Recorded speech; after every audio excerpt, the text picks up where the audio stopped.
আসসালামু আলাইকুম। আমার সামনে আছেন মেহের খান। উনি আজকে আমাদের গ্রাফিক ডিজাইন কোর্স কমপ্লিট করেছেন এবং উনি টিএসসি 67 থেকে এই কোর্সটা কমপ্লিট করেছেন। তো ওনার কাছে আমার কিছু প্রশ্ন আছে।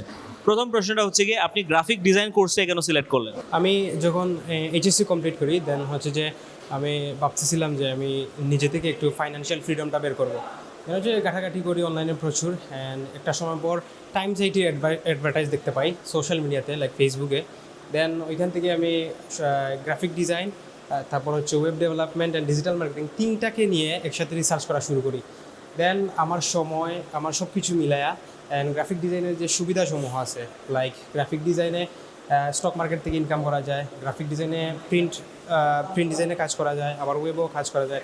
সব কিছু মিলাই জেলায় আমার মনে হলো যে গ্রাফিক ডিজাইনটা আমার জন্য সব থেকে বেস্ট। আপনি কতটুকু কনফিডেন্ট যে আপনি ডিজাইনের কোন কোন সেক্টরটাতে বেশি ভালো কাজ করতে পারবেন?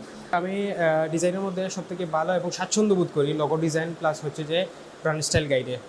এই ব্র্যান্ড স্টাইলে এখন পর্যন্ত আপনি কোনো ক্লায়েন্টের সাথে কাজ করেছেন, দেশি বা বিদেশি? জি, আমি এখন পর্যন্ত ফিনল্যান্ডের একটা ক্লায়েন্টের সাথে কাজ হয়েছে। ওনার লোগো ডিজাইন প্রজেক্ট ছিল।